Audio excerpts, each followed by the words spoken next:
Back to General Electric Theater, the production The World's Greatest Quarterback with Ernie Kovacs. I thought you'd say Ernie Borgnine. Ernie Kovacs was divine, and Audrey Totter, and Ronnie Burns, and Ray Milland directed it. I didn't really like him, and he wasn't what he wasn't. He didn't turn out to be a pleasant man. I mean, he wasn't a bad man. It was just I thought I would like him better. Sometimes there are people that you don't want to meet because you don't want to be disappointed, you know. Audrey was divine, and Ernie Kovacs so wonderful. And, you know, I'm such a fan of his comedy. So that was divine. This, you know, this isn't his milieu as much as his own unique thing was. But Ronnie, who played my boyfriend, went and told his father, "Oh, I just worked with this girl, and she's so wonderful, so wonderful." And like he was doing me a favor to do the George Burns show. Well, I didn't do half-hour comedy. You know, I was doing all of these special. Well, now I couldn't make him look like a schmuck in front of his father, so I had to do the goddamn show, you know.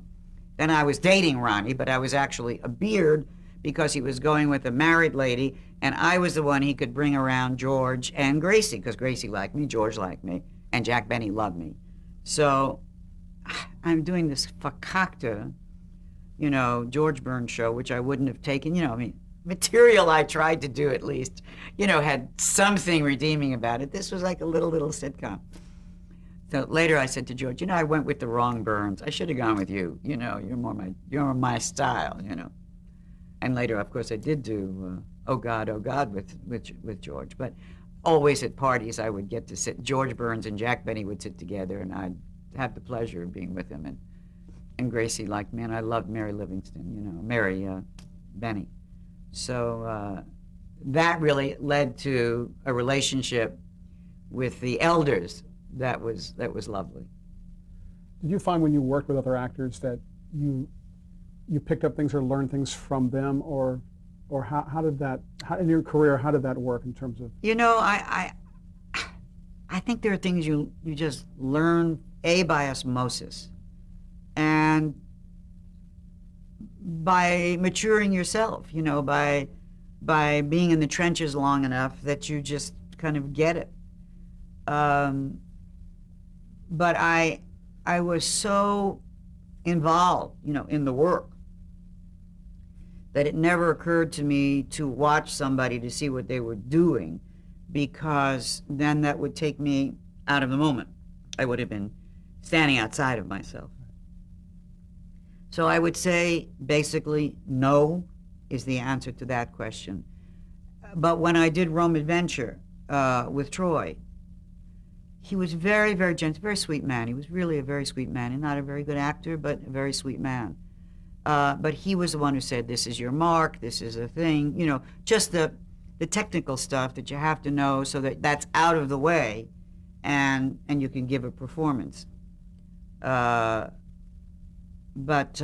Jerry Lewis, I think, would tell me one or two technical things. But mostly I learned simply in the doing, you know. And then if you watch yourself after the fact, you know, and fortunately I worked with so many wonderful directors that they protected me.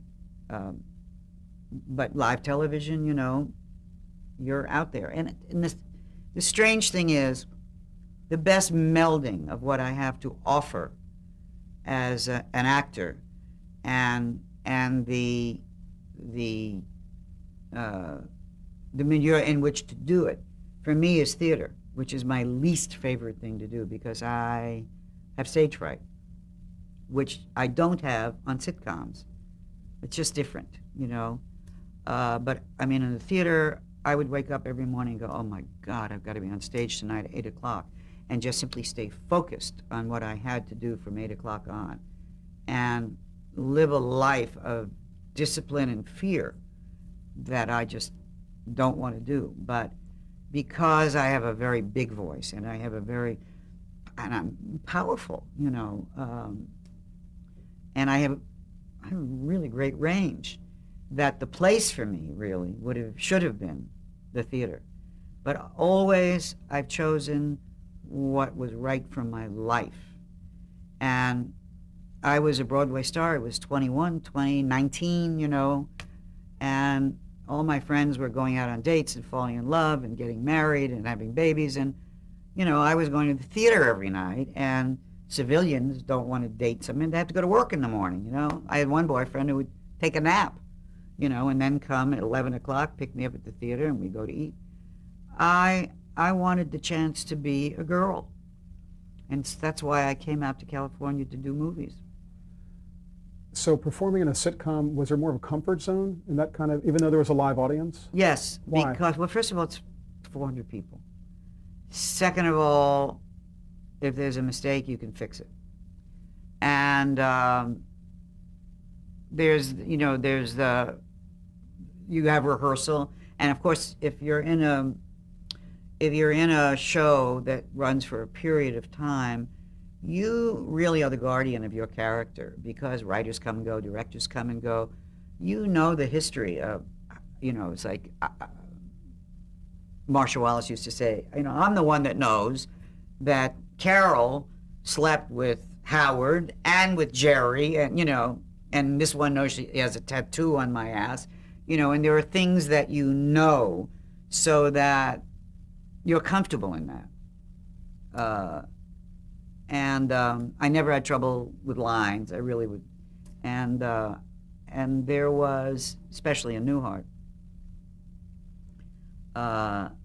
the supreme joy of watching Bob, of working with Bob. And in the beginning with the Newhart show, I was trying to be Sandra Dee, Oh, it's a comedy, so I'll raise my voice and I'll be a little girl. Well, who am I kidding? By the sixth show, even I wanted to throw up. And the guys didn't know how to write for a girl. So I said, and I was getting more laughs on my behavior, my reactions, than which is not my bag. So finally I said, write a guy, I'll make it a girl. Don't worry about it. And then came Emily, by the time the 9th episode or so on and so forth.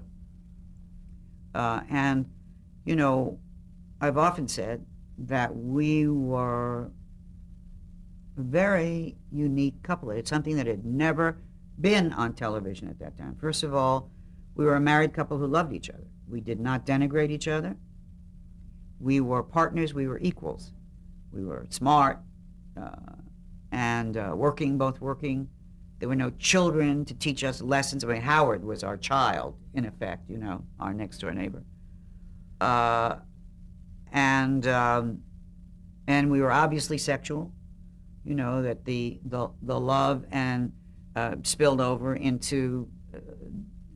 I'm very demonstrative, so Bob hates that, and he was obliged to endure it, and that became something wonderful about our relationship. And the beauty of good writing, and a show that runs for a while, is all of those things that in those interactions really become part of the material, and his discomfort with it. And, you might as well have 2 Ginnies, poor Bob. But I'm comfortable there. It's very hard to come into a show that's been on for a while, and then I'm suddenly brought in, for 3 episodes or 6 episodes for an arc or something. And it's like the first day of school. You're still the new kid on the block, no matter how long you've been doing it, and there is that anxiety. But it's not like that curtain going up every night. And I don't know what it is I do to myself. I probably now would be better, because I've reached a point in my life where I'm more comfortable with myself and more forgiving. And the last play I did on Broadway, Special Occasions, we had changed so much one night, and we went out and we had just rehearsed like 20 minutes. And the actor's nightmare, I'm in the wrong place, in the wrong clothes, and you don't know what the hell's coming next, And finally, there was no way. And my leading man, Richard Mulligan, couldn't help me because his character didn't have the information that was needed. So I finally just turned away and strode to the wings and said, "What is the next line?" You know, and fortunately the next line was, "Oh shit," and the audience went, "Yay!" Because I said, "Ladies and gentlemen, I'm in a lot of trouble," and I went to the wings and asked for the next line. I became Jackie Mason after that. Hey, bye bye, bye bye, bye bye. You know, it was like I was doing Vegas. Because Gene Sachs, the director, was furious that I hadn't found a way. But what it did was, it freed me. And I think it may have freed me forever. I don't know. Because I said to Tom, for better or worse, but not for the stage, you know.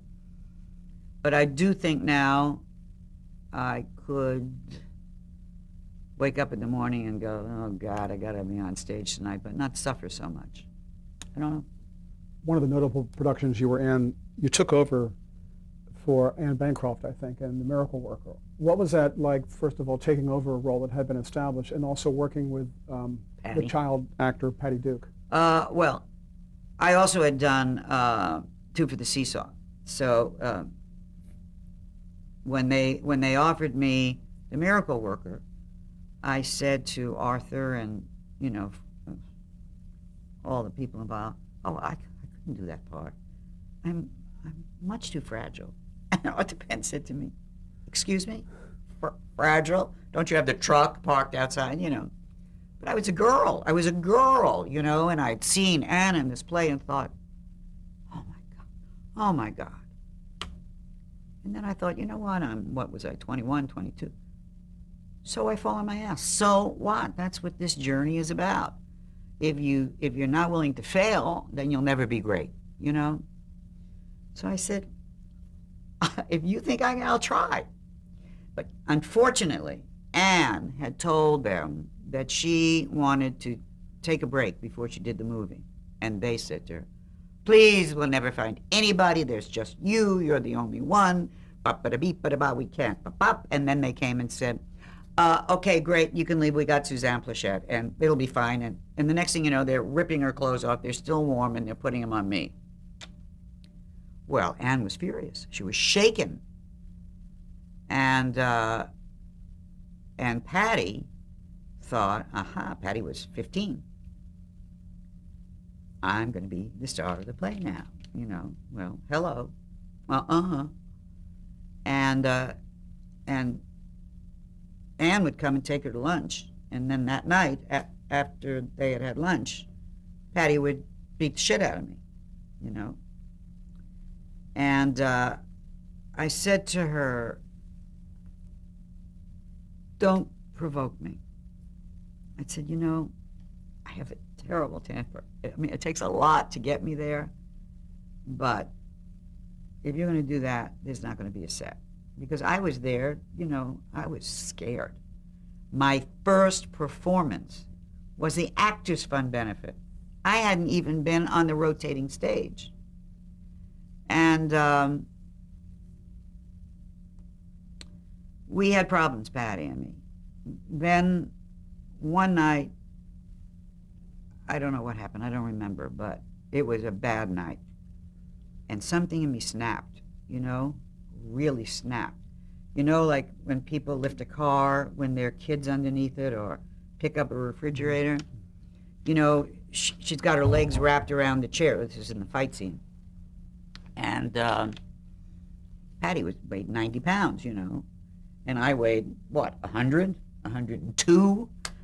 And I grabbed the leg of the chair with one hand. I'm talking to you about insanity. And picked it up in the air, like that with one hand. And put it down, and then put my hands down. She was there in front of me, and I looked right in her face. And I tell you, Helen Keller saw it that night, you know. And the stage manager came up to me afterwards. He said, well, thank God that happened, because you've been afraid of hurting her. And now the party's over. You're not going to kill her. You're not going to hurt her. And she knows the boundaries now. You know, I mean, it's about the play. It's not about, you know, you replaced Anne and she didn't get the dressing room. The rest of the cast, excuse me, as most casts are with replacements, were cruel, unloving, except for Bea Richards, who was wonderful. And they came back to re-review the play. Never happens. I got glorious reviews. And they said that there's an interesting difference. Because I was more fragile, you weren't sure whether Annie Sullivan was going to succeed with Helen Keller. And it brought another level to this that nobody had thought about before. And one night, Anne came to the theater to pick up Patty. And she said to me, "Oh, I met a friend of yours today." I said, "Oh, who?" She was doing the Perry Como show. She said, "Mel Brooks." I said, "Oh, you're going to love him." Well, hello. I said, "I didn't mean for you to take me literally, you know." And then afterwards, I'd see Mel and Annie sometimes in Sardi's or something. She'd get up and go to the bathroom, and Mel, who was really a good friend of mine, would come up and say, "You know I love you, but I can't talk to you, you know." Because there's always that little, you know, thing between us, which later in life, you know, was as ridiculous. And when I was trying to get pregnant, Annie was telling me, "Do this, stand on your hands, you know, put a glass of water in your ear and one in his nose," and, you know. And then we were just two ladies trying to, you know, have a kid. And so that's what it became. But as Patty matured, I don't have a relationship with her that she doesn't interest me. We had a personal problem, and, you know, but acting with her was incredible. You know, you can't even say child actress, adult actress. This was the most extraordinary thing I have ever seen. What this child brought to this role every single night, new, fresh, alive, brilliant. Nothing can take that away from my experience with her as two performers, which it's one of the great experiences I had. But when the play closed, and I was leaving the theater with my parents, my father's like taking down one of the pictures, and I said, "What are you doing?" He says, "Oh, you know, for a memory." I said, "A memory? I will never come down this street again." That's how horrible the experience was for me in my soul, not the acting of it, because it was a wonderful role. And by the way, in all humility, I was wonderful in it, which I would never have expected. Again, coming back to the fact that, I'm not really an actress, you know? Why I don't allow that I can be really an actress, which I'm allowing more of now, and have a really rich and rewarding life. I seem to think one and the other don't go together. They do. And they should and they must. And whenever I speak, my girlfriend gave a course at UCLA for young actors, and she was a great teacher because she had a director, a casting director, you know, an AD, an actress, and so on and so forth. And I always say to any person, you must first and foremost have a full and rewarding life, because you cannot be your job. Because there are too many times when there's no job. You know, they don't employ you. You don't. Does that mean you're less of a human being? Have a, as you say, hobby or avocation that you love, so that time is filled up, and go out and experience life fully, because otherwise, if all it is about your next job, and you have nothing to bring to the table. You have no life experience. And you've wasted a good chunk of what could be so rewarding. You're not going to be right for every job. You know, so what? So what? That's a great story. I want to touch on one more 50s production before we get into the 60s, and we'll definitely get back to the Bob Newhart show. But what do you remember about Omnibus? Oh, this, you know, Omnibus was, I was in a play then. I don't remember which play. The title I have is Sweet Mystery of Mrs. Murphy. No, I was in a Broadway play I at see. the time. Okay, right. So now you rehearse this, right. You know, during the day. And then it went on the air live on Sunday. Hugh Griffith was in it, and George Grizzard, wonderful, darling, I love George. But I was only in one scene because it was about a doctor, so they went from one to and Hugh Griffith was the lech of the century. I mean, so adorable and so terrible, you know. And he would always try and, listen to my heart without the, whatever you call that thing, mostly with his nose and his hand, But he was divine. But now we go on the air, and that night I had tickets for the Actors Fund benefit of 76 Music Man. So I finished my scene. Well, you don't stay for a curtain call. I mean, it was so odd. I got a cab. I went home. I'm fixing my makeup. I'm watching the rest of the show at home. And, and the end credits. I mean, it was just, it was bizarre. I mean, here's my day, right? I'm in a Broadway show. I now have done the live television show. And that night, I'm going to the Actors Fund benefit of whatever that play is you just said.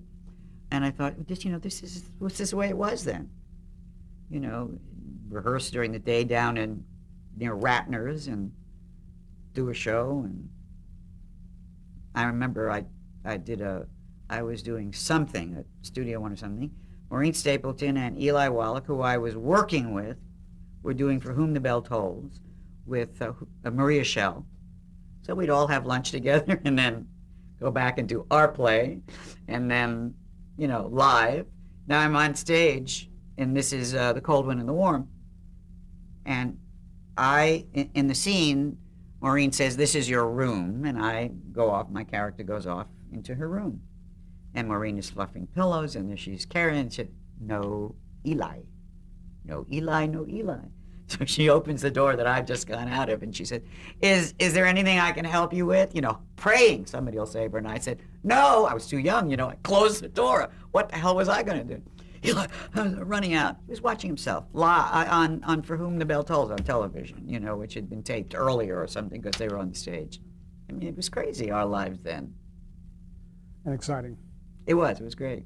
I'll mention some 60s shows that were notable shows, and why don't you tell me your memories. Alfred Hitchcock Presents. Was Hitchcock around? No. But, have you ever seen this Alfred Hitchcock? It stinks. It's Bobby Morse and who's the wonderful character? John McIntyre. John McIntyre, an angel. Bobby Morse was out of his mind. Out of his mind. And I was playing a 14-year-old, which I couldn't play when I was 14. Please, And it was so bad, I think they ran it on Christmas Eve. I mean, hoping that nobody would be home. And when I went up to see Bar Segal for House of Bernard Alba, he said, "I know you. You were in that Hitchcock." He said, "You were so bad, but with such authority." So it's my favorite show. Because it's true. I mean, I tried it. I did it full out, Route 66. Oh, I had great fun on it. I did a lot of them. I used to do one a year, one Route 66 and one Naked City. Paid the rent, fine, And I loved George. I was very friendly with George. And his brother who was on the show. Bobby Maharis and George. We were in Butte, Montana. The bathwater came out, rust.